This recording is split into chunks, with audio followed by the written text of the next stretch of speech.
Guys, Bubble Bass is at it again. We all know that we're in the midst of free agency right now. I believe this is basically week 2. The Lakers made a crap ton of moves last week. The first one was basically getting rid of LeBron James, even though the media is going to say he left them. They really left him, and they announced it well over a year ago if we could go find the footage. So now we're trying to figure out what's next steps. And of course, Rob Pelinka made a bevy of moves, actually the second day of free agency, picking up and trading for Walker Kessler, picking up Colin Sexton, getting Sandro, and also getting Quentin Grimes. Some pretty good moves. The problem, however, is the pieces that we lost. And since people are talking about those pieces, not only that, but the fact that this might not be enough, let's go ahead and have a discussion about this. So Bubble Bass over here, aka the Low Post, he did a video. I don't even know how far I'm going to be able to get into this video because it's always a lot of nonsense when people talk about the Lakers. Right now, currently, the topic of discussion is should we fire Rob Pelinka? So all of a sudden, Rob Pelinka's in some hot seat because apparently he's done nothing over LeBron, and let's even include AD's tenure as the vice president of the Lakers. Couldn't be further from the truth when you really look at it. And I want to say this right now. I'm not here to defend Rob Pelinka. All right, me and Rob Pelinka ain't boys, okay? I'm not saying he's the greatest president of basketball operations out there either. But is he as bad as they are trying to say he is? Let's find out. It seems like with the media, and if you really pay attention over the last 8 years since LeBron's been here, there were always a lot of negative coverage of the Lakers because of Jerry Buss, who was a horrible, president of basketball operations. But since then, like Magic Johnson kind of revamped it a little bit, and you can just tell that there's still some toxicity there, not only in the organization, but mainly within like the media and how they cover the Lakers. What really pisses me off the most is that it's always like the sky is falling. Every day the sky is falling. We don't ever look at the good that's done. We only focus on the bad. Newsflash, guys, there's bad on every single team in the league outside of the team that basically wins the championship every year. If you didn't win, there's bad on your roster that needs to be corrected. And the worst thing about when you do win is that you're going to have some players who are going to go after other teams for more money. So, like, when you hear all of this stuff, it's like, dude, the Lakers are not going to be a perfect organization, but they're not really supposed to be. We have held the standard for years, yes, but this is a new regime in the league. And not only that, it's a new CBA. I always tell people all the time, once Kobe retired, right? Once and honestly 2 years before that, it was basically a new regime in the league because LeBron James officially took over the helms as the quote unquote face of the league. And you have seen nothing but destruction and chaos ever since. So much so that even Adam Silver, the guy who's supposed to be pro player, had to crack down on a lot of the nonsense that players were allowed to get away with because they're so whimsical and capricious with their decision making. But all of this blame and all of this media coverage because of this quote unquote fictitious GOAT debate, it ekes out into the media coverage. It's not only just who's the GOAT, LeBron and Jordan, which we know is a flat out lie, and it's an insult that LeBron's even in that conversation. But it goes now to what's wrong with the Lakers? The sky's always falling. For every other team, the sky's always falling. Bro, the sky's not always falling. Building up a team to go and win a championship rarely gets done in one season, guys. It takes time. But we're going to go over a lot of that in this video, man. So like, comment, subscribe. Let's get into it.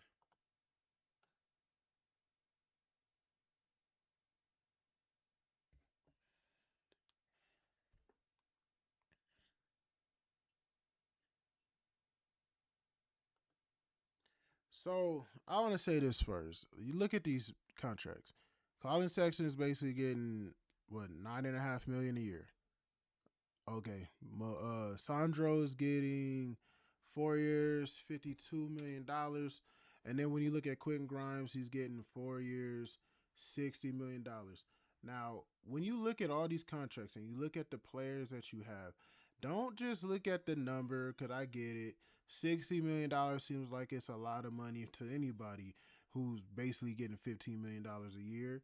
When you look at Sandro's contract, he's getting really like $13 million a year, guys.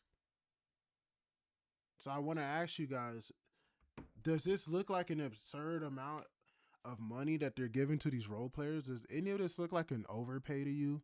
Like, when you really break it down, Colin Sexton getting basically 9.5, is that an overpay? Is it? Is it an overpay for Sandro? Keep in mind, like, Buddy's like 24, plenty of room to grow and develop. Should be on this roster for the next 3 to 4 seasons. Same thing for Quentin Grimes, a young player. Like, none of these players are 33, 35. They're not on their way out the door getting big bags. We're talking about young players who are still developing.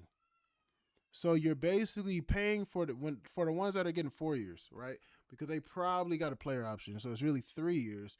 You're basically getting them now while they're entering their prime or in their development stages, where they can even be better basketball players playing against Luka than they were on the teams that they were on before. Walker Kessler is same. Guys, Walker Kessler, for all of you tripping over the 4 years, $130 million contract, Walker Kessler has just turned 24 not that long ago. We are talking about a baby when it comes to NBA terms. $32 million a year for someone that young and that magnanimous, I don't see an issue. Reeves, you can debate about that, because personally, I think for the Lakers to have built the roster they wanted, Reeves would have had to take about $32 million a year. Basically, the contract that Walker Kessler has. Like, if Reeves was on the same contract Walker Kessler has, then we're talking about a differently built roster. Maybe even Rui Hachimura being on here instead of going to the freaking Clippers. But when you look at what you've done with what you had to work with, this isn't bad.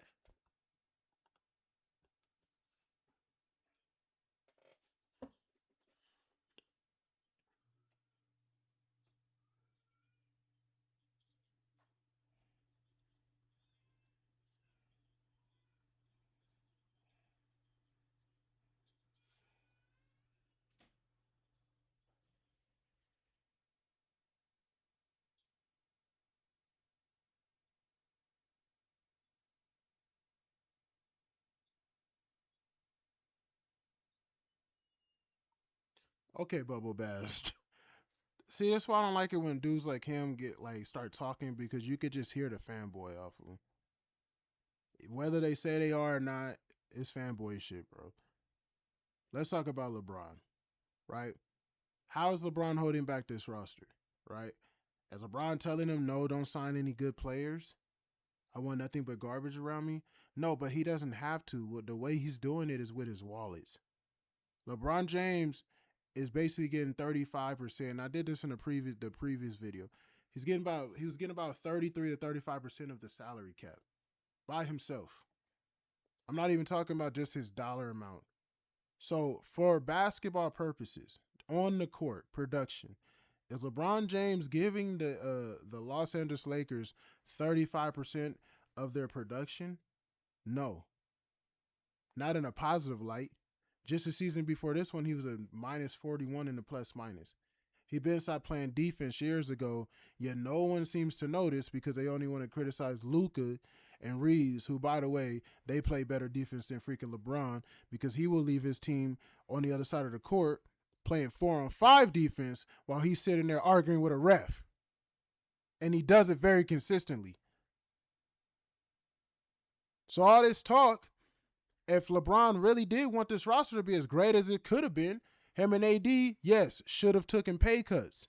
Now, am I saying they have to? No. Am I saying, well, I am saying that LeBron James is definitely not worth 35%. So I think he has an overpay. In my freaking estimations, I think that's a hell of an overpay. I wouldn't want LeBron James on any roster if I was any team looking to win. But if we're talking about from a winning standpoint, I wouldn't want him on this roster at all because he doesn't give you positive production. Now, when you look at, the sales and basically the fact that he can sell jerseys, sell tickets, he's a blockbuster name. Yeah, you can say, shoot, almost all these players are worth more. Almost most NBA players who can sell jerseys are worth more because they have a large fan base than what they really are on the court. But on the court, for production purposes only, LeBron James was not giving you max contract production.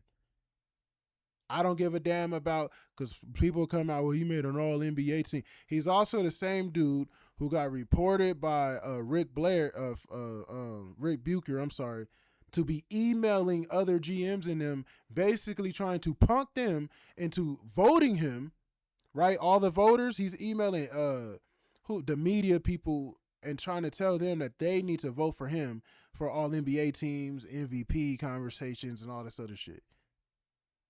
Because he cares so much. It's really about his contracts. So I don't look at his all NBA teams and be like, oh, he deserved that. No.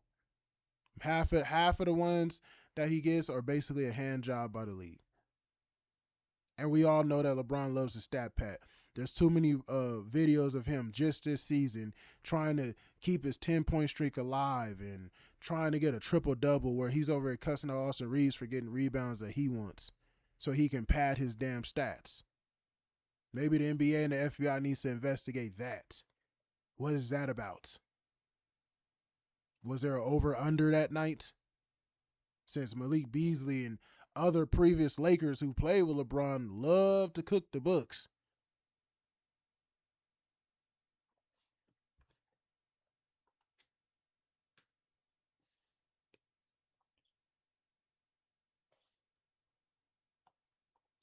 Let me rewind this, brother. Let me rewind this.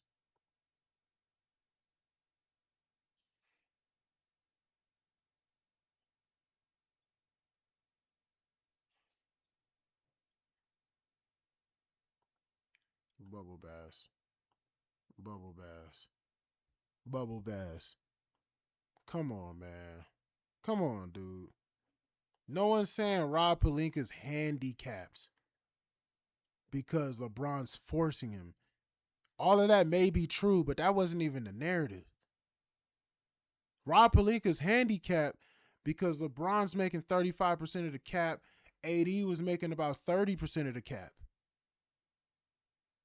So that leaves for the rest of your roster when your two best players, right, are basically 65% of your cap.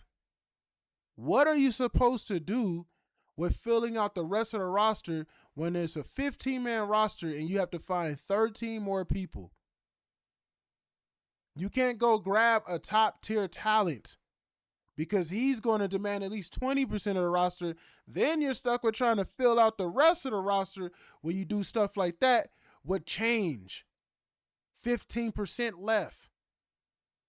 It can't work like that. When you look at all the teams, and I went over this in the last video, maybe I'll just do it real quick, get y'all over it.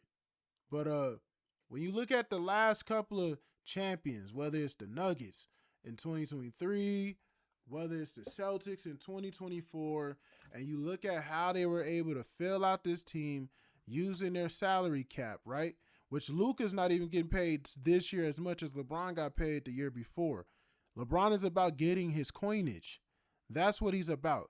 He wasn't about winning championships because he would have took a pay cut like every other NBA great, whether it be Michael Jordan, Tim Duncan, and everyone else, right? So when you really look at it, look at 2024 when the Celtics won, right? Look at this, guys. Who's the top payer on the Celtics? Who's getting the top amount of cash? That would be Drew Holiday. Who's their best players? Jaylen Brown and Jason Tatum. They are 3 and 4 on this list. And we already looked it up. They were about 22% of the cap, bro. For that year, this was about 22% of the cap. This is what Walker Kessler is getting now. They won a championship because of the timing of the money, the way the money's set up. Know what I'm saying? When you look at the team before that, which was the Nuggets Look at 2023, guys. Look at this. Look at this. Let's debunk all this bullshit that people like to push out. Nikola Jokic, 33 million. How much is that, guys? This is 2023 season. How much is that? Let's go look it up. Right? 33 million. 2023 season. Guys, that's only 24% of the cap, guys. That's only 24% of the cap. And that's your highest paid player. You got room for everyone else. Look at this. You got room for everyone else. You can fit Michael Porter in there, Aaron Gordon. You can give Caldwell Pope some change. And then Bruce Brown and everyone else, they were still young or vets. Got vets like DeAndre Jordan. But Bruce Brown and all the other productive players, they were still young enough to where they were getting little-ass contracts. So we know what it takes to build a team. Look at the same year, this 2023 season. Let's go take a look at LeBron. Where's the Lakers at? Let me see where the Lakers at, right? Let's go take a gander. Jokic is making 33. Oh, LeBron's making 44 million. Anthony Davis is making 37, going on 38. How about we look into that? How much is 44 million in 2023 for the cap? 32%. Wow. Anyone else shocked at why the Lakers couldn't win that year? What about AD? How much was Anthony Davis making?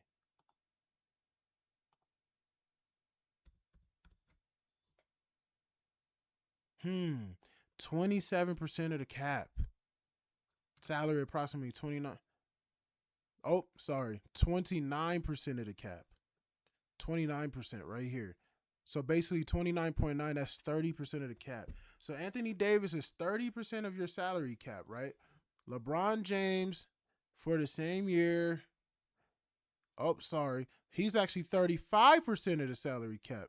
Read that wrong. 35.6% of the salary cap. Guys, that's 65%. I'm just doing simple math here, right? That means you have 35% of your cap left to fill out the rest of the entire freaking roster.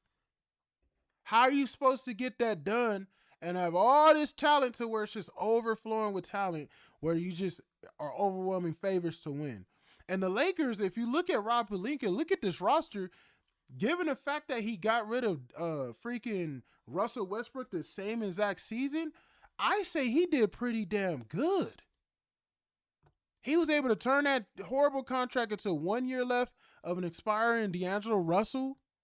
Malik Beasley came in. He signed Mo Bamba, traded for Rui Hachimura, who's been a great player for this team. Jared Vanderbilt and also Schroeder.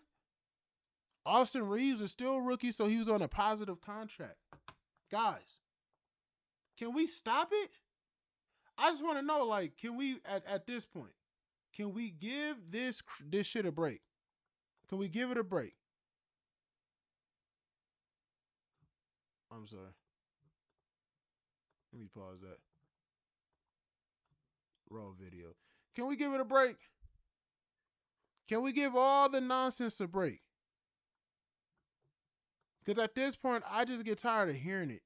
I get tired of people like Bubble Bass coming out here and making all these videos basically saying that he was LeBron, this, that, he was the worst person, which he was, and all this other stuff, and Rob Pelinka needs to step up, and how Rob Pelinka is trash, and he hasn't done any good GMing. What is he supposed to do, bro? It is very rare and it's very tough for your best player, quote unquote, in LeBron's case, to be getting max dollars in this NBA, and also you guys win the championship. The only person who's done it is Steph Curry.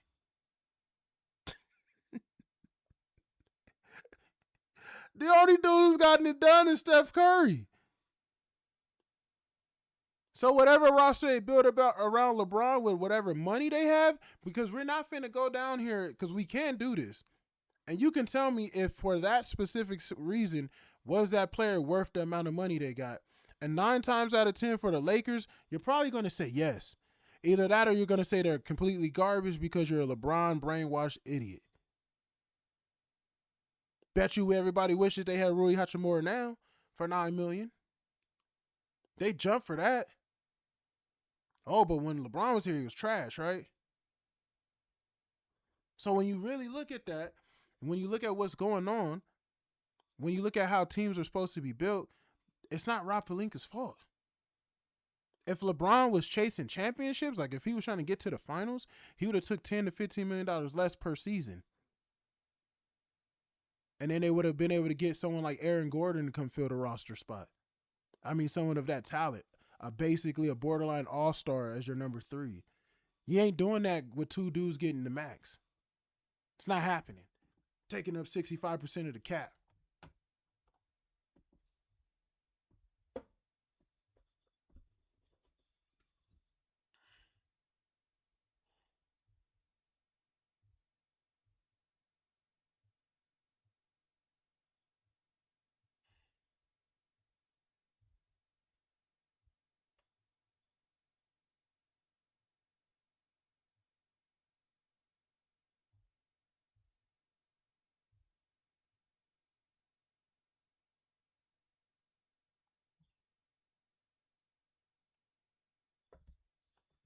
No, they didn't.